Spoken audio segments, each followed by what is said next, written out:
So, ayan, magandang gabi po sa inyo mga pre. So, ngayon ay meron po tayong bibigyan ng reaksyon. Ito po yung mga nagagalit na naman, no? Sa kabila ng mabilis na pag-angat ni Daddy Frankie. Mabilis na pag-angat ng subscribers ni Daddy Frankie. Mabilis na pag-angat ng followers ni Daddy Frankie sa Facebook, no? Marami pong nakapansin. Ibig ko sabihin, itong mga basher na to, napansin po si Daddy Frankie. Nag-comment at pinost pa. Ngayon, ano ito? Ano yung napansin? Meron pong ano dito, meron po akong screenshot. Okay? Papakita ko po sa inyo. Bawasan ko lang po yung yung brightness. Ito po. Patungkol po ito kay Oliver. Kasi sabi nga nung iba dito, kawawa daw po talaga si Oliver. Sabi nung basher, kawawa daw. Basahin ko po sa inyo mga pre. Sabi dito, tinakpan kasi yung pangalan eh. Tinakpan yung pangalan eh. So, basahin ko na lang po yung kanilang comment. Sabi dito, pinagkakakitaan lang yan ni Daddy Frankie. Tapos makikita mo, kumakain lang ng chicharon. Humihingi pa ng GCash. Ayon. Sabi ni itong wala kasing wala kasing pangalan. Ayan po. So para sa akin po, dito muna tayo sa isa-isahin po natin ito. Okay, dalawang tao po ito eh. Oh. Sa pinagkakakitaan lang daw po yan ni Daddy Frankie. Para po sa akin mga fre, kahit anong content mo sa YouTube mo, Facebook mo, normal lang yan na meron talagang kita dyan. Kasi ang channel, monetize. 'Di ba? Monetize yung channel. So normal lang po, nakikita ka talaga. 'Di ba? Choice po 'yon ni Daddy Frankie kung i-on niya yung monetization ng kanyang content, Facebook, YouTube, 'di ba? Choice niya 'yon. Pero syempre, sino ba naman tanga? 'Di ba? Yung ayaw ng monetization, lahat naman siguro tayo kailangan 'yon, 'di ba? Lahat naman. Kaya kumikita po si Daddy Frankie, normal 'yon. Pero syempre, yung kinikita niya po sa kanyang YouTube, Facebook, sa Facebook kasi mahina lang yung kitaan dyan eh. Pero sa YouTube, kumikita siya, tinutulong din po sa iba. Okay? Tandaan po natin, si Daddy Frankie ay isang negosyante. Okay? Kumikita po siya ng malaki sa kanyang negosyo. Ngayon, itong YouTube, bonus na lang yan. 'Di ba? Kasi, ikaw ba naman, nakasanayan talaga ni Daddy Frankie ang tumulong sa mga nangangailangan, 'di ba? Katulad nito ni Oliver. Ako yung nag-ano nito. Kumbaga nilapit ko po ito kay Daddy Frankie. Okay? And then agad-agad tumulong si Daddy Frankie, pinaliguan, binihisan, pinakain. Okay? At yung sinasabi mong chicharon lang yung pinapakain, mukhang dyan ka nagkakamali. Kasi hindi naman all the time na i-vlog ni Daddy Frankie yung kanyang pagkain. Siguro nataon lang na chicharon talaga yung kinakain ng mga oras na yon, pero hindi lang po chicharon yung pinapakain diyan. Kanin, 'di ba? Kung napanood mo talaga yung bawat episode ng video ni Oliver, hindi chicharon, okay? Ang pinapakain diyan. Sabi pa nga ni Daddy Frankie doon sa isang video na, wag mong kainin yung tinik. O pag sinabing tinik, ibig sabihin may isda. Okay? Ang daming bobo dito sa mundo ng social media, sa totoo lang. Ang dami talagang bobo. Daming mga tatanga-tanga. 'Di ba? Tapos makikita mo kumakain lang daw ng chicharon. Humihingi pa ng GCash. Ito, pag-usapan naman po natin yung GCash. Sabi nga ni Daddy Frankie, okay, kahit magkano lang yung ibibigay nyo para kay Oliver. 'Di ba? Para kay Oliver, hindi naman po mapupunta. Okay? Yung GCash na yan, hindi naman po mapupunta yan sa bulsa ni Daddy Frankie. Okay? Kasi hindi po basta-basta yung gamutan nitong ni Oliver. Yung 100,000 kulang pa po yan. 'Di ba? And syempre, dahil kulang pa po yan, dinadagdagan pa yan ni Daddy Frankie. 'Di ba? Dinadagdagan pa yan ni Daddy Frankie. Bumubunot pa siya sa sarili niyang bulsa. Dahil syempre, kahit papaano, kumikita naman yung channel, bumubunot doon. Doon pinagkukuha yung pantulong. 'Di ba? Natatandaan niyo po nung wala pa po si Daddy Frankie, nung ibig kong sabihin, nung wala pang nanonood sa kanya, wala siyang viewers. Sarili niya pong pera, yung pinamimigay, hindi po galing sa YouTube, hindi galing kung kanino man, kundi sarili niyang pera, tinutulong niya. Araw-araw po yan. Tinutulong niya. 'Di ba? Magpasa hanggang ngayon, ganun din po. Mas marami na siyang natutulungan ngayon kasi kung marami noon, mas marami ngayon. Bakit? Syempre, monetize na po yung kanyang YouTube channel, 'di ba? Kaya yung GCash na 'yan, hindi naman po napupunta yan sa kanya. Kundi napupunta po yan kay Oliver. Kung napanood mo yung video, okay? Kung napanood mo yung video ni Daddy Frankie, in-announce niya, pinasalamatan niya yung mga nagbigay, nagpadala. Sabi nga ni Daddy Frankie, lahat 100,000 yung pera na pinadala sa kanya. Meron sa mga remittance, meron sa GCash, so overall po 100,000 mahigit. Okay? Kasi kung gustong kunin ni Daddy Frankie yan, okay?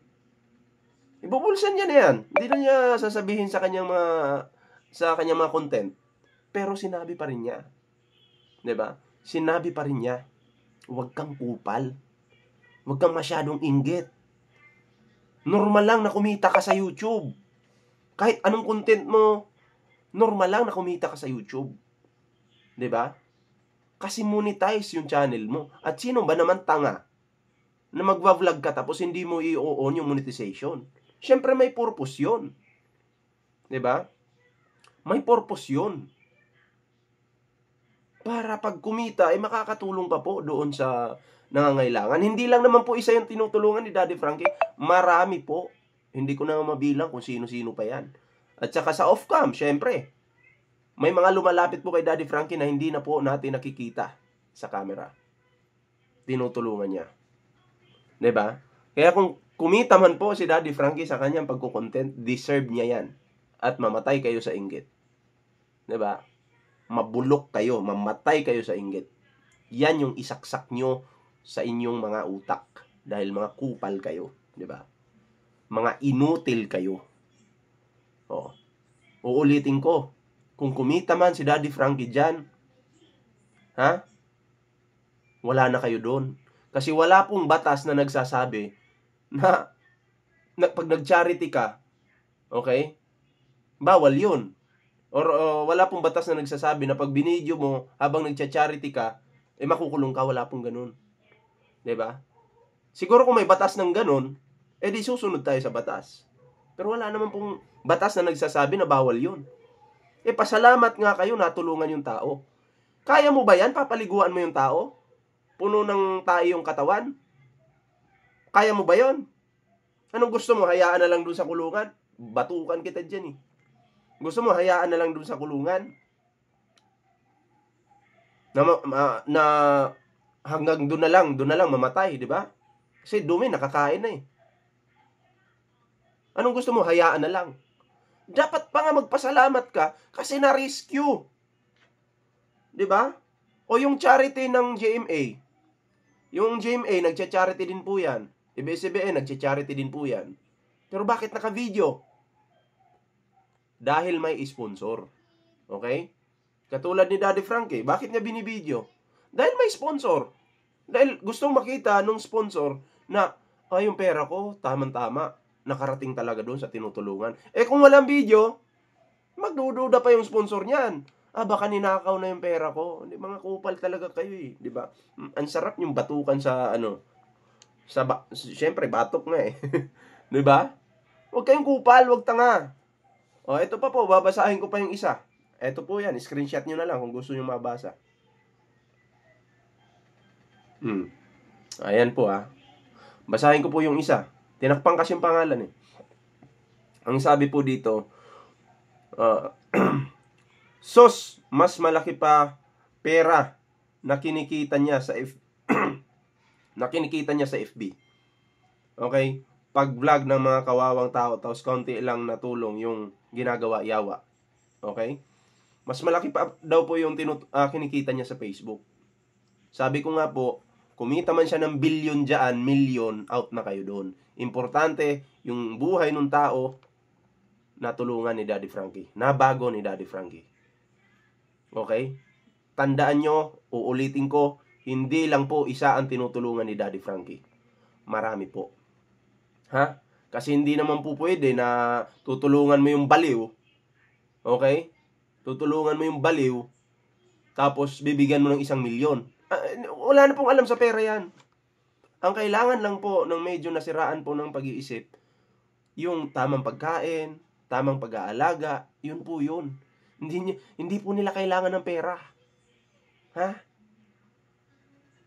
So, ibig sabihin, mas baliw ka pa sa baliw. Oh. Anong gusto mo? Kumita ng pera na ganyan, ibigay sa kanya 100,000. Si Bandam nga eh. Dahil medyo kahit paano, si Bandam, medyo may ano sa pag-iisip niya, no? Binibigyan lang ni Daddy Frankie ng 300, 500, pero pagdating po sa pagkain, busog po palagi si Bandam. Kasi wala pong alam si Bandam sa sa pera.